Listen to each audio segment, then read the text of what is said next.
5th December 1872. The British ship Dei Gratia is cruising through the Atlantic Ocean when, out of nowhere, David Morehouse spots a ship drifting silently all alone about 400 miles east of the Azores. It's fully rigged, no damage, no distress signals. But here's the weird part. There's no one on board, no crew waving for help. Captain Morehouse of Dei Gratia takes a closer look and realizes it's Mary Celeste, a sturdy American brigantine that had set sail just a few weeks earlier from New York City bound for Genoa, Italy, loaded with barrels of alcohol and a small crew led by the experienced Captain Benjamin Briggs. With Captain Briggs's wife, Sarah, and their 2-year-old daughter, Sophia and 7, experienced sailors.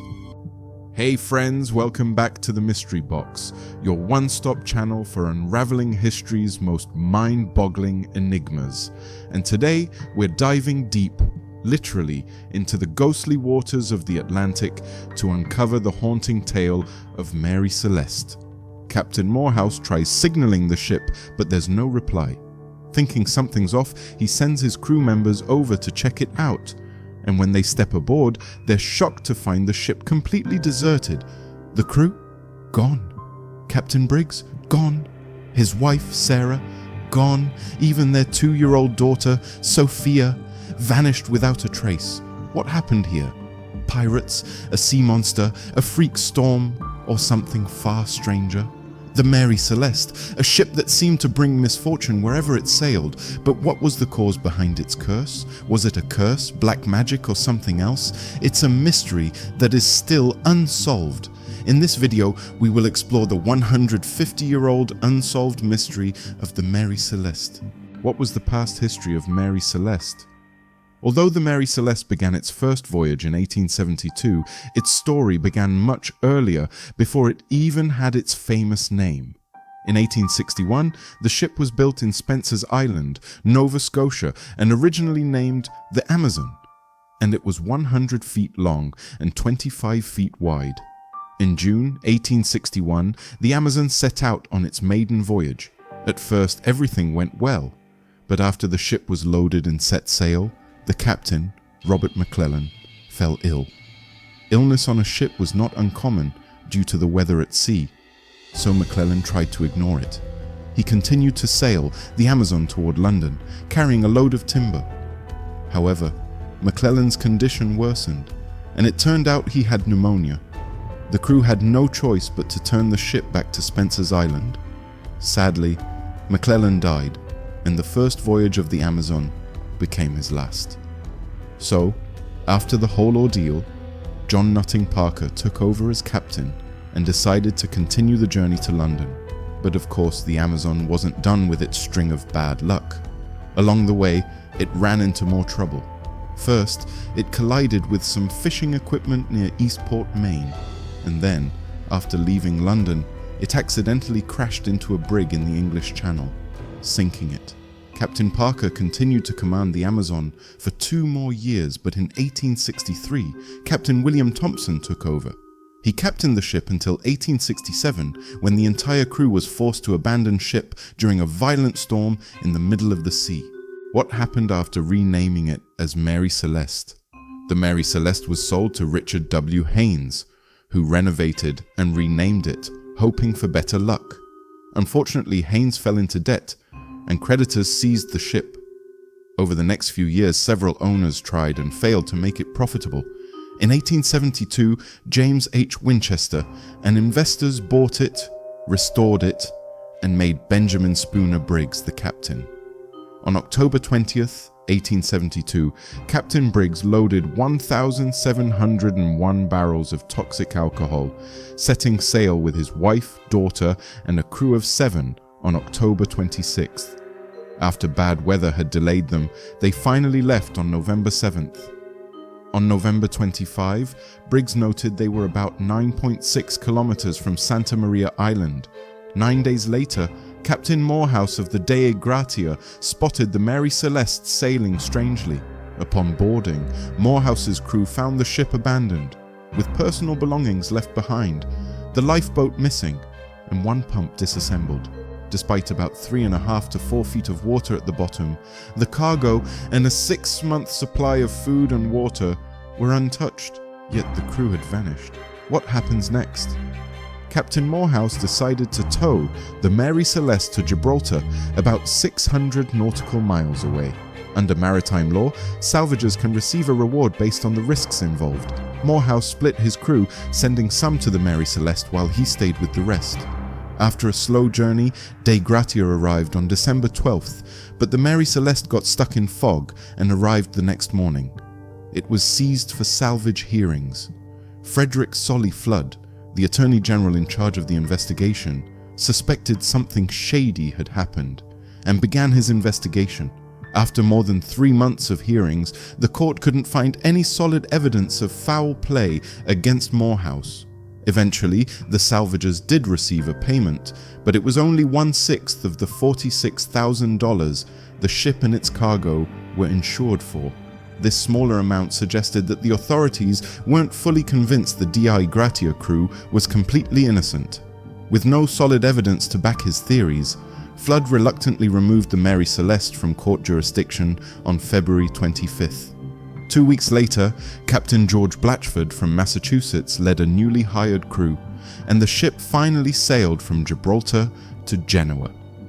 The salvage payment was decided on April 8th, with Cochrane announcing an award of £1,700, about 1/5 of the total value of the ship and its cargo. This was much lower than expected, as some believed it should have been 2 or 3 times higher due to the risks involved in bringing the ship to port. Cochrane also criticized Captain Morehouse for his earlier decision to send the Dei Gratia to deliver the petroleum, even though Morehouse had stayed in Gibraltar to cooperate with the court. Theories and suspects. Well, over the last 150 years, historians, scientists, and mystery lovers have proposed dozens of theories. Some are rational, some are bizarre, and a few downright terrifying.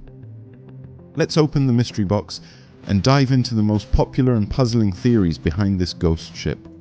First up, we have one of the most widely accepted explanations: alcohol fumes. The Mary Celeste was carrying 1,701 barrels of denatured alcohol. 9 of those barrels were later found empty. Some experts suggest that fumes from the leaking barrels built up in the cargo hold. Fearing an explosion, Captain Briggs might have ordered the crew to evacuate temporarily, perhaps into the lifeboat, tied to the ship. Now here's the catch.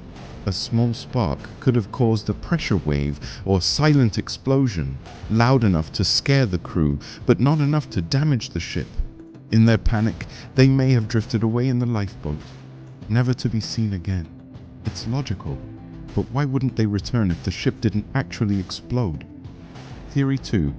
Natural disaster. Rogue waves or waterspout. Next, we have Mother Nature's fury. Some researchers think the ship may have been hit by a rogue wave or a waterspout, a twisting column of water from a storm. This might have flooded the deck or given the illusion the ship was sinking. Again, the captain could have ordered everyone into the lifeboat as a precaution. But strangely, the ship was found mostly dry and still perfectly seaworthy.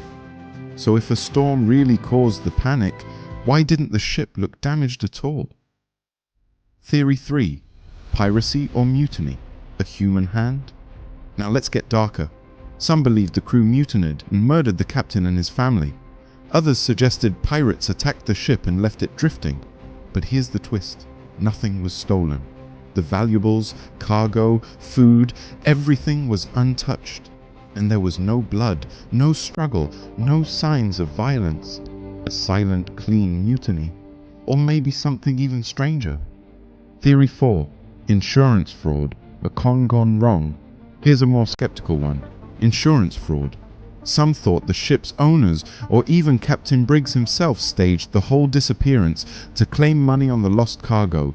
But this theory sinks fast. The captain had no financial troubles and the cargo wasn't even that valuable. Plus, who abandons their wife and child for a fraud scheme? Doesn't quite add up, does it? Theory 5. Paranormal. the supernatural angle. Of course, what's a great mystery without a supernatural twist? Some believe the crew was taken by aliens, pulled into another dimension, or vanished due to some ghostly curse at sea. These ideas sound wild, but when all logical answers fail, people tend to look beyond science. Could something otherworldly have claimed the Mary Celeste's crew? So friends, what really happened aboard the Mary Celeste? Was it the silent threat of alcohol fumes, a sudden natural disaster, a misjudged evacuation, or something that defies all logic, something truly supernatural? The truth is that we still don't know, and maybe we never will. That's the beauty and the tragedy of the Mary Celeste, a ghost ship perfectly intact, drifting alone in the vast Atlantic. Its crew vanished without a trace, leaving behind only questions. But if you thought this was mysterious, wait till you hear what's coming next. In our next episode, we're sailing across time to 16th century North America, where over 100 English settlers vanished from Roanoke Island, leaving behind just one chilling word carved into a tree: Croatoan. No bodies, no signs of struggle, no definitive answers. What happened to the lost colony of Roanoke? Was it a peaceful assimilation, a secret relocation, or something far more sinister? Make sure you subscribe to the Mystery Box and tap the bell icon so you don't miss it. Trust me, you're going to want to follow this trail of clues. Until then, stay curious, keep asking questions, and remember, some mysteries drift on the sea, others vanish into the woods, but all of them end up in the Mystery Box.